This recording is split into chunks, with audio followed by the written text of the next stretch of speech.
salient question, though, why do you believe that America is headed for a struggle with Iran, needs an answer. Certainly, America's unquestioning support is required, as has been the case from George W. Bush to Barack Obama to the rapture-seeking Mike Pence and the tweeter King Donald Trump.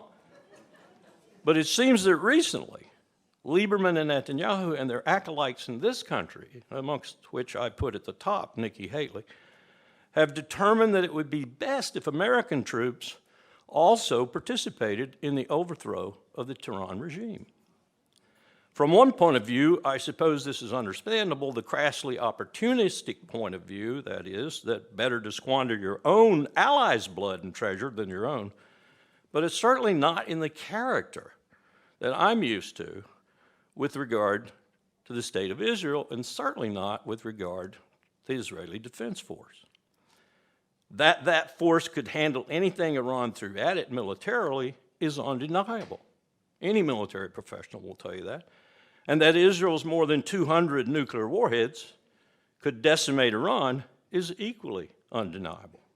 So why this attempt to suck America into this conflict? I believe the answer is fairly clear once you push aside the cobwebs that surround it. The legitimacy of great power is what I call it, and that is precisely what Netanyahu and Lieberman desire. It's also what Riyadh desires, especially with the new boy king, Mohammed bin Salman, now an erstwhile ally of Israel. In short, the IDF could defend Israel, but it could not attack Iran, not successfully anyway. And were it to do so, it would be damned internationally and thus isolated even more than it already is today, perhaps devastatingly so. But America, already damned by well more than half the world, polls show at least 4 billion people think we're the #1 threat to their security in the world. Think about that for a minute. We've already done Iraq, Libya, and Syria. Afghanistan we'd just be seen as continuing the trend. Besides, America has the military capacity, and here's the long pole in the tent, to project the power needed to unseat swiftly the regime in Tehran. Swiftly in terms of Saddam Hussein, for example, not swiftly in terms of taking care of 75 million people, each one of which in a very rugged and strategically deep terrain would want to kill every damned American in the country, along with probably half the rest of the Arabs in the area. So, there's only one significant hang-up that I see with this strategy that Netanyahu and Lieberman are pushing. Embroiled in his own legal problems that just might send him to jail, as such problems would likely have sent Ariel Sharon to jail had he not been in really bad shape at the end of his prime ministership, they're both headed for war. Of that, I'm convinced. They will use Iran's allegedly existential to Israel presence in Syria, which is becoming even more so from a military perspective every day.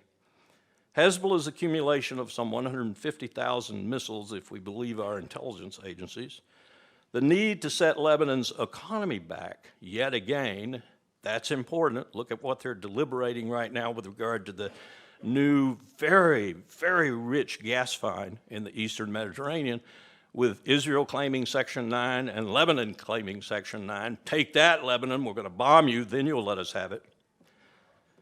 And that will be their excuse. And we're looking at them taking on, and this is a point that all military people understand, a country that couldn't beat Iraq in 8 years of brutal, bloody war, an Iraq that we beat in 19 days. So this is the colossal threat that they're up against. And men such as H.R. McMaster are helping them. I looked at this from the perspective of the political parameters. What is it that we're confronting today in this country? And this took me down an entirely different path as I tried to figure out just how this team of McMaster, Tillerson, Kelly, et al., and Trump at the top of it, will face this sort of decision-making process. And the only place I could find that remotely resembled where we are today in our past was the period 1850 to 1860.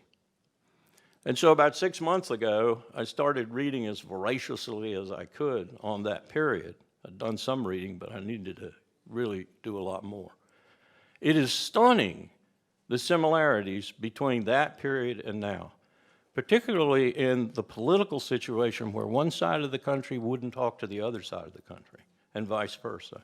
And I was struck today by some of the comments that were made that resemble the comments that were made by my region. My state fired on Fort Sumter, after all, back in those days. And if that is the political situation in which this government will do its national security decision-making, then we are in deeper trouble than even the prospects of a region-wide and perhaps even bigger war in the Middle East. And the country that will have started it all, the relationship, unbalanced as it is, that will have made it possible, is Israel. And that's the danger we face.